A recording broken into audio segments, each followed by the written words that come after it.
Subscribe to our channel by clicking the subscribe button. Click the bell button and enjoy the latest uploads from our channel. اعوذ بالله من الشیطان الرجیم بسم الله الرحمن الرحیم. په نننی پروګرام کې زموږ سره د کابل چې کوم سپورټران دي د تحریک انصاف او د دې نه به تپوسونه کوو چې آیا یاره موجوده حکومت څنګه روان دی او تیر شوي چې کوم حکومتونه تیر شوي دي په هغې باندې به هم بحث کوو. تاسو ته ټولو ته په پروګرام کې هرکلی مهرباني سپین خان لومړی راته دا ووایه علي اختر صاحب چې ته خو د پي ټي آی یو ډېر ښه کارکونی دا راته ووایه چې یاره پي ټي آی په دې یو څو میاشتو کې داسې څه وکړه چې ته ترې زیات مطمئن یې. سپین خانو پي ټي آی دله په دې یو څو میاشتو کې غله راونیول. کوم غلی یې راونیول؟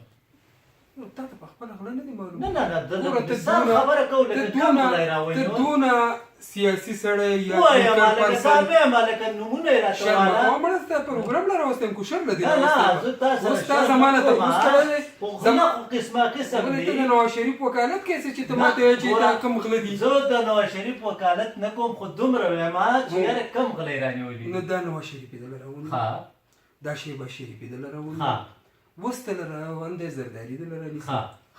د پی ټی آی د حکومت کارکردګي ته په کوم بنیاد باندې زمانه تپوس کوي چې زمانه د معاشرې تپوس کوي او که د هغې ملک تپوس نه کوي؟ زه تاسو ته دا وایم چې یاره کوم غله چې هغه رانیولي دي ټیک ته هغه خو ټولو دنیا ته پته ده چې نواز شریف یې راونیولی دی، شهباز شریف یې راونیولی.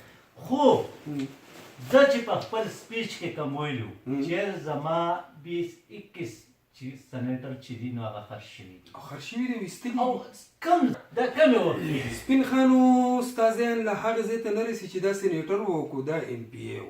ښه جو زه خو تا ته وایم چې اوس به د سبا سړی وایي چې عمران خان و بل سړی په دغه کې په اسلام آباد کې راکېستو نو د هغې به تحقیق کول غواړي. نو تحقیق خو زه تا ته دا وایم چې لکه دا کوم غله چې رانیولي دی د ده په پارټۍ کې چې کوم غله دي هغه ولې نه رانیسي؟ کوم غل دی؟ ګوره اوس ګوره پرویز خټک په وایو ته څه چې غل نه دی څه غلا یې کړي ده؟ نو دا خو ته تپوس وکړه که نه نو دا تپوس نو وکړه. دا فیصله خو ما ته نشو کولی دا سپین فیصله خانو. ما ته څنګه دا نشو کولی؟ عدالت کولی دا شي چې ګوره چې عدالت هغه ته غل وي هغه غل شو. ها. چې عدالت ورته غل نه دی ویلی زه به تا ته یم چې سپین خان غل دی غل دی غل دی نو چې عدالت ته ته نه ویلی نو یا خدای پاکه زما په خوله خو ته غل کېږي نه که نو. سپین خان ستا خو عدالت نواز شریف ته غل وي کوم ځای ته لاړو؟ کوټ لکپت ته لاړو. عدالت شهباز شریف ته غل وي کوم ځای کې دی؟ اوس هم د نیب په حراست کې دی. نو چې دا ورته عدالت ورته غله ووایي که پرویز خټک ته جهانګیر ترین ته یې وي غل نه وي نااهله دی، نااهله دی. هغه نااهله دی ته ورته ووایې زه نااهله دی او زه ورته ووایم چې دا نااهله دی.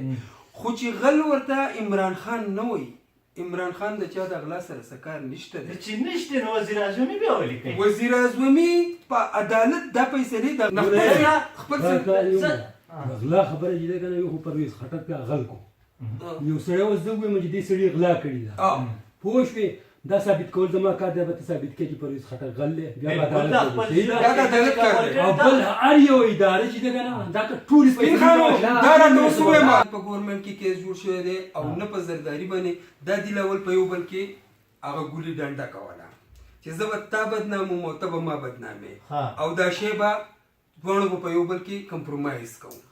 اوس هغه شی راغی دریم حقیقت له اوس راغی چې حقیقت له راغی سپین خان ته په هر پروګرام کې د پلای اوور د پلای اوور کوم ځای کې ته ابتدا کړې ده کم ایم این ای راغلی کم ایم پی ای راغلی نه نه نه خبرې ته وکړه په ثبوت په خبره کې هلته سویګی شته وروړه دا اوس نه پخوانه نشته په دې کې پخوانه ولې نشته؟ 30 کاله د نواز شریف حکومت راغی، 15 کاله پکې د نشنلیانو حکومت راغی، 10 کاله پکې د پیپل پارټۍ حکومت راغی، ګیس نشته. نو په 3 میاشتې نه یو منټ په 3 میاشتې کې خو زه له ده نه ګیله نه کوم چې دا ما د ګیس ونه لګولی خو بله ورته مراد صحیح وي کېدای شي چې راشي که فرض کړه د 15 کاله حکومت تېر شو ته ګیس رانه وستو موږ به ځان بل څوک وګورو مطلب دا نه به خلاص شو خپل ګیس په په 15 کاله کې ماته حکومت دغه نه راغلی ګیس که نه نو په 3 میاشتې کې زه د عمران خان نه زه تاسو ته دا وایم چې د دا پور غاړه شوه یا را پور غاړه شوه دا خو د پاکستان یو حصه ده دغه پکار ده چې هلته هم دا ګېس د هغې خو درته زه جواب در کوم که نه ښه داسې شی دی چې زه یو کاروباري سړی یم زما سره ستا پیسه ده د بل پیسه ده د بل پیسه ده هغه په دې ملکي ده که تا په غلا باندې ګټلې ده زه هم د هغې سره یم که تا په حلالو باندې ګټلې